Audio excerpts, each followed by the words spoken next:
कृपया ध्यान दीजिए 12,625 केरल एक्सप्रेस भोपाल झांसी के रास्ते मुस्कुराइए, आप कैमरे के सामने हैं। मैंने भी सोचा सरकार का आदेश है तो मानना तो पड़ेगा ही, तो थोड़ा मुस्कुरा सा दिया। ट्रेन थी जो पूरे 5 घंटे लेट और प्लेटफॉर्म मुसाफिरों से भरता ही जा रहा था। किस्मत से थोड़ी जगह मिल गई थी, लेकिन अब 5 घंटे करे तो क्या करें। सोचा कोई मैगजीन पढ़ लूं, लेकिन रात के 1 बजे भला किताब पढ़ते पढ़ते किसे सोना था।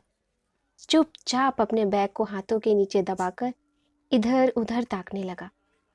अचानक सामने नजर पड़ी। वो भी क्या दृश्य था। जगह न मिलने की वजह से एक सज्जन अपना लैपटॉप खोलकर जमीन पर बैठे हुए थे और बिल्कुल उसके बगल में वहां रोजाना भीख मांगने वाली एक बूढ़ी औरत अपनी छोटी सी जगह पर उसके पास दुबकी हुई थी। वो बार बार थोड़ा झुककर लैपटॉप पर चल रही मूवी देखना चाह रही थी। बिना आवाज का ये एंटरटेनमेंट मुझे चार्लिन चैपलिन के एपिसोड्स याद दिला रहे थे। अपलक लैपटॉप निहारती वो बूढ़ी अम्मा अचानक मुस्कुराने लगी। तभी उन सज्जन की नजर बूढ़ी अम्मा पर पड़ी जो उनकी वजह से मुस्कुरा रही थी। मैंने बताया ना आपको, वो एक सज्जन व्यक्ति थे।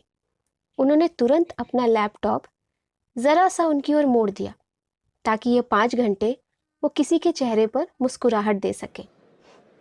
मैंने अपनी नज़र 20 डिग्री घुमाई ही थी तो देखा एक नौजवान लड़का मुस्कुरा मुस्कुराकर शायद अपनी प्रेमिका से बात कर रहा था और पास बैठे 3-4 लोग उसे बड़े ही कौतूहल से सुन और देख रहे थे। एक का चेहरा पढ़कर तो लग रहा था जैसे मन ही मन कह रहा हो, बेटा शादी कर, फिर देखूंगा तेरी ये मुस्कुराहट। पास ही कुछ बच्चे प्लेटफॉर्म को प्लेग्राउंड बनाकर खेलने में लगे थे और मम्मियाँ सामान को बड़ी मुस्तैदी से ऑक्टोपस की तरह जकड़ कर बैठी हुई थी। लगभग 2 घंटे बीतने वाले थे, लेकिन ट्रेन का कोई अनाउंसमेंट नहीं हो रहा था। चाय वाला मौके का पूरा फ़ायदा उठाता हुआ यात्रियों को अपनी नींद हरिणी चाय का बखान करते हुए सभी को ट्रेन के अपडेट्स भी देता जा रहा था। मैंने कई मार्केटिंग के ज्ञाताओं और धुरंधरों को डिबेट करते हुए हमारी खराब अर्थव्यवस्था को दोष देते हुए सुना था, लेकिन इस चाय वाले को देखकर मुझे बिजनेस का एक ही सिद्धांत समझ आया। अच्छा बिजनेसमैन वही है जो सही समय पर लोगों की मांग को अपने उत्पादन से पूरा कर सके। लो, बैठे बैठे मार्केटिंग का एक लेसन भी सीख लिया। थोड़ी दूर पर कुछ हलचल सी हो रही थी। ऐसा लगा कोई झगड़ा हो रहा है।